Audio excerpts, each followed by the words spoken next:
Well, good evening and thank you for joining us. I'm Natalie Spalla. Today, the Folly Beach community came together to honor the life of Samantha Hutchinson, a bride who was fatally hit by a drunk driver just hours after her wedding. Surfers paddled out to sea, placing flowers along the shore of Folly Beach. Our Shadeja Smalls was there and spoke with the groom days after his release from the hospital. Shadeja, how is he doing tonight? Well, Natalie, Aric told me that while he is doing okay, it has been amazing to see the love for Samantha pouring in from the community. When I spoke with him, he requested not to be on camera at this time, but he still wanted people to hear how appreciative he is. It's a little overwhelming, but I mean, they're sincere, genuine, good-hearted people that are just reaching out, that felt a reason to, or somehow they were touched by Sam. So it just means the world. She left that impact. Aric Hutchinson says spending quality time on the beach was a huge part of his relationship with Samantha. We do walks here almost every morning, and the community knew a paddle out to honor her was the perfect thing to do. She'd love it. This is Sam. I mean, she's a beach girl through and through. Saturday morning marked Aric's first trip back to the beach since his wife was killed as the couple was being escorted from their wedding on a golf cart last month. It hasn't been bad. I mean, we come out here all the time, so it's pretty normal. I was a little more nervous for the ceremony, I guess, and trying to hold it together. Even people who didn't know Samantha came out to support. They say it's instances like this where it's time to show compassion. We all come together. That's one thing about Folly and the surf community, is that we all come together when tragedy hits, and it really is a tragedy for Folly Beach. Aric knows his new angel is smiling down from heaven. You can see how big of a impact Salmon's left on everyone. I mean, a lot of these people I didn't even know today, but in fact they made it out here for her.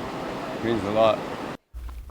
Now Aric is back home to recover from the accident and taking everything day by day. He says he has so much gratitude from the community support he is getting. He also is getting a GoFundMe that's nearly $720,000. The debate on abortion continues. Governor McMaster has called the state legislature back for a special session beginning tomorrow to continue working on a bill that would ban abortion as early as 6 weeks and to continue discussing other legislation. Our Kennedy Buck spoke to two House of Representatives today as they prepare for the special session tomorrow. Kennedy?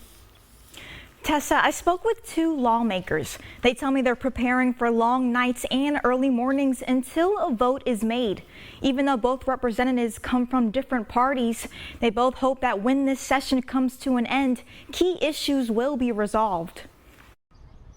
Long nights and early mornings could be in the future for lawmakers starting tomorrow as they get ready for a special session called by the governor. Our regularly scheduled session ended on Thursday of last week. However, because we did not adopt a sine die resolution, which is what we do at the end of every legislative session, because we did not do that, the governor can call us back at any time. State Representative Dion Tedder says many issues will be debated, from gun laws, bond reform, and passing a budget. But the main topic will be a controversial measure. Abortion bill, Senate 474, I believe is the number. And I think what we're looking at is a bill that has exceptions for rape, incest, the health of the mother, and if the fetus isn't viable. Representative Tedder hopes the abortion bill won't take too much time. The part that really upsets me is that we have a number of bills just sitting in committees, Republicans and Democrats, but mainly Democrats.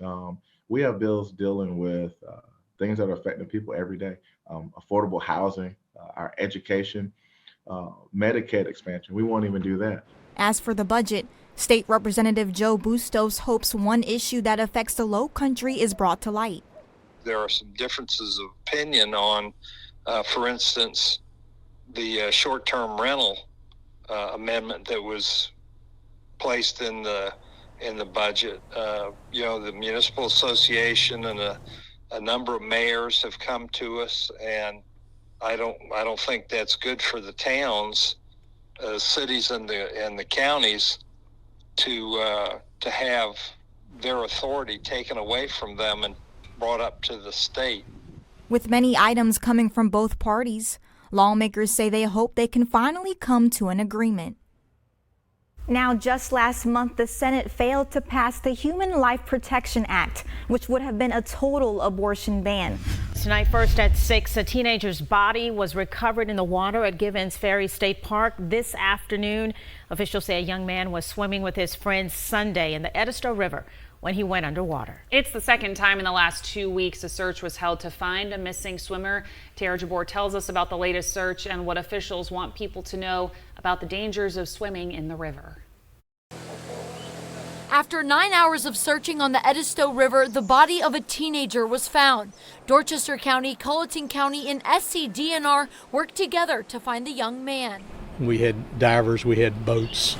Monday morning, crews started searching again, starting near where the teen went missing, and they found his body using sonar technology. Lieutenant Carson says he was found in about 12 feet deep water. He was found about 75 to 100 yards from where we believe, where the people who were with him believe he went under.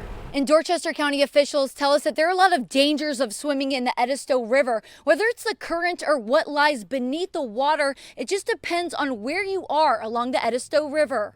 Edisto changes every quarter of a mile, every eighth of a mile. It changes not only the width, but the depth changes, current changes, the bottom changes, and the bottom's what is really treacherous, because you never know. This step, you may see your ankle, and next step, you may be down in the water.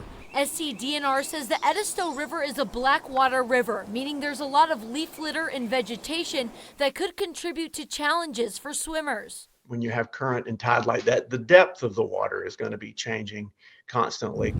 They want to remind everyone to take every precaution when swimming in fresh water. Always have people looking out after other swimmers, have people posted, family members, friends, keeping an eye. There's nothing wrong with wearing a life jacket. It's just when it comes to your own personal safety. Working for you, Tara Jabor, News 4.